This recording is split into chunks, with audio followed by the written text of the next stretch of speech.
Yeah, so we're looking at the different risks with when it comes to management or it comes to the guys actually running an index fund or a mutual fund.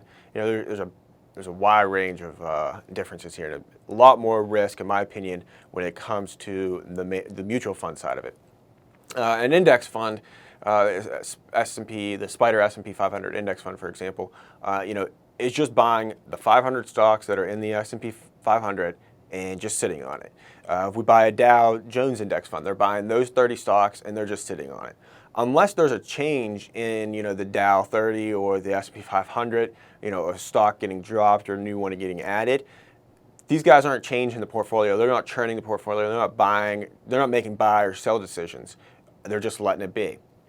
On the mutual fund side, though, these guys are trying to cherry pick the market and trying to find the best stocks, in their opinion, for the growth and returns that they're looking to get their investors. And there's a ton of risk involved here, and a lot of layers of human error that could possibly arise.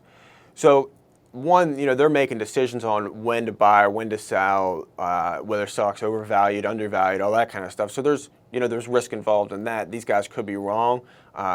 They could make a mistake in some area.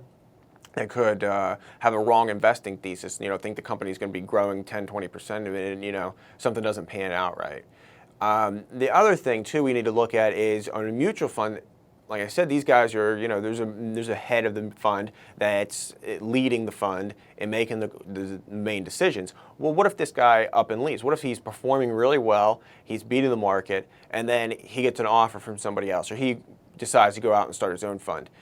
If he up and leaves, he's the main head, he's the body, or the main guy calling the shots, and he leaves, your fund might be hurt because, one, he's leaving, so people are getting nervous that the fund's not going to be able to produce as well the next year, so they start selling it off. Or two, somebody else comes in and they're not quite as good as that guy, and so the fund doesn't perform well, and you lose a little bit. You lose out to the S&P 500 index.